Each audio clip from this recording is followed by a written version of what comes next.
has never identified what this group of 47 people entail. But from some things that I've read, I've been able to break out a few of these groups. According to studies, 10 million young adults making over $75,000 have chosen not to take health care. They're going to take the chance. They're rolling the dice. So we're going to make them take the health care whether they like it or not.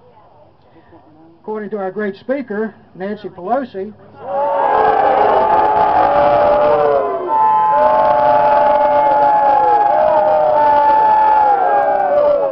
she's so well loved, isn't she? Oh my God, I hope it's on. According to her, she says that we want to make sure that we include the 12 million illegals in this country in that health system. Yeah, if we can get them, no longer illegal, it'll be votes for her. But also the other 25 million have not even been identified. So we're taking on a crisis situation of going out trying to change something without even properly studying what the problem is. Now, if rising medical costs are a problem, and a lot of people here would probably agree with that, then we should address that issue directly. Not totally change our whole health system just to solve one small part of that problem. If the cost of medicine is an issue, I've thought of something that might work. If we tell our pharmaceutical companies that whatever you produce, since you are getting the tax breaks, the research facilities and everything in this country, that maybe it would be a good idea if you charge the same price here as you charge in Canada or Mexico or someplace else. But folks, that doesn't cause us or require us to operate in a crisis mode and change the whole healthcare system. In closing, maybe some of you have seen an old movie called Network. In this movie, as I remember it, it's been probably 30 or so years ago, I can't remember exactly, a TV anchor person became fed up with the system and tells his audience to open their windows and yell out that we're mad as hell and we're not going to take it anymore. It's time for us to stand up, tell our representatives that we're mad as hell and we're not going to take it anymore either. Let's be active and forceful.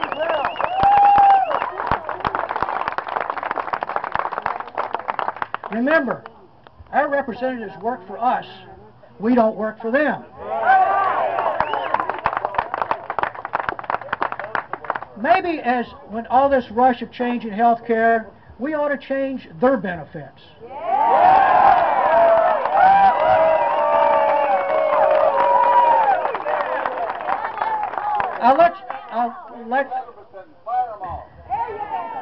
I just emailed about a week or so ago, when this all started with the health care issue and it was starting to roll on, I emailed both Senator Warner and Senator Webb, and I just mentioned to them that if they weren't so much in favor of this health care change, that the first bill I expected out of their office was that they would go on this new plan, they would give up their retirement,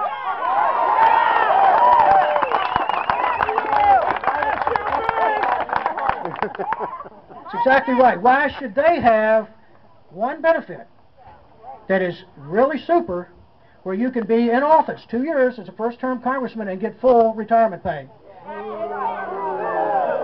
How many of y'all are able to do that? Nobody. I think we'd see a better health care system, a better Social Security system, and everything else if they had to live by the rules that they want to give to everybody else.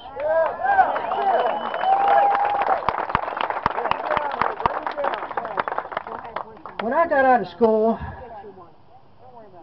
I decided, the thing was, I did not want my parents to take care of me, but I didn't want them to be telling me what to do either. I needed to learn my way through and figure out how things are for myself, and I was going to do that on my own. Well, now as I've gotten older, I do not want the federal government telling me how to run my life. Let me make my own mistakes. Let me look and take care of my own health care. Let me deal with the issues as they come up. Don't tell me what to do.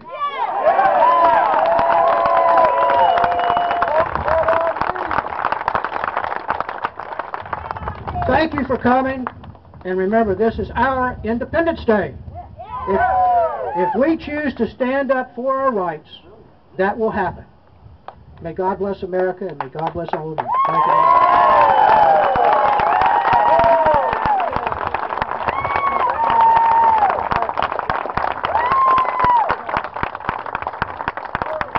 You know, there's one thing I look forward to every day when I come home from work. I always make sure I try to get home as close as possible to that 5 o'clock hour. If anybody knows what's on Channel 40 at 5 o'clock, you know what I'm talking about, right? Glenn Beck. I've got in my hands his book, okay? If you haven't gone out and got you a copy, you can get it at Walmart. It's reasonably priced. And like Glenn Beck says, read it, pass it on, don't let it collect dust. Don't let it collect dust.